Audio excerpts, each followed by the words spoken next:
हमारा प्रयास होना चाहिए। 17 के पहले जो लोग सत्ता में थे तो उन्होंने प्रदेश में माफियाओं को बहुत पाला था। उन माफियाओं ने कुछ जमीनें कब्जा की होंगी सरकार की। उन जमीनों को कब्जे से मुक्त कराते हुए, बहुत खाली हुई हैं लेकिन कुछ और अगर बची हैं उसको भी खाली करवाइए, और बाकी गरीब जिनके पास अपनी जमीन नहीं है उनके लिए ऊपर हाई राइज बिल्डिंग बनवाइए और वहां पर उनको भी आवास की सुविधा देने की आवश्यकता है। गरीबों को भी मिले। ऐसे क्षेत्रों में हमें अलग अलग ग्रुप के लिए भी मकान बनाने चाहिए।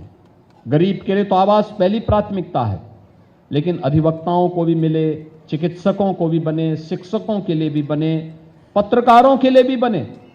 आखिर पत्रकार कहां जाएगा, क्योंकि दिन भर भटकता है न्यूज के लिए। तो कम से कम हर नगर में उसके लिए एक आवास की सुविधा, अगर सस्ते में आवास उपलब्ध हो जाता है तो कम से कम उसके पास भी अपना एक ठौर ठिकाना हो जाएगा।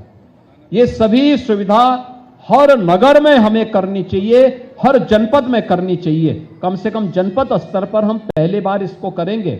मैसेज अलग होगा, माफिया से मुक्त कराई भूमि पर गरीब का मकान बन रहा है, पत्रकार का मकान बन रहा है, अधिवक्ता का मकान बन रहा है, शिक्षक का मकान बन रहा है, चिकित्सक का मकान बन रहा है। उसका अपना मजा होगा, एक मैसेज भी होगा पूरे प्रदेश के अंदर, पूरे देश के अंदर, और आवश्यकता पड़ती है तो माफिया की प्रॉपर्टी को ही जब्त करके उसी को इस रूप में आगे बढ़ाने की भी आवश्यकता की दिशा में हमें आगे बढ़ जाना चाहिए। क्योंकि जिन्होंने शोषण किया है उस शोषण को ब्याज सहित अब वापस करने का ये समय आ गया है, और मुझे पूरा विश्वास है कि हम लोग इसके माध्यम से प्रदेश को और मजबूती के साथ आगे बढ़ाने में हमें मदद मिलेगी।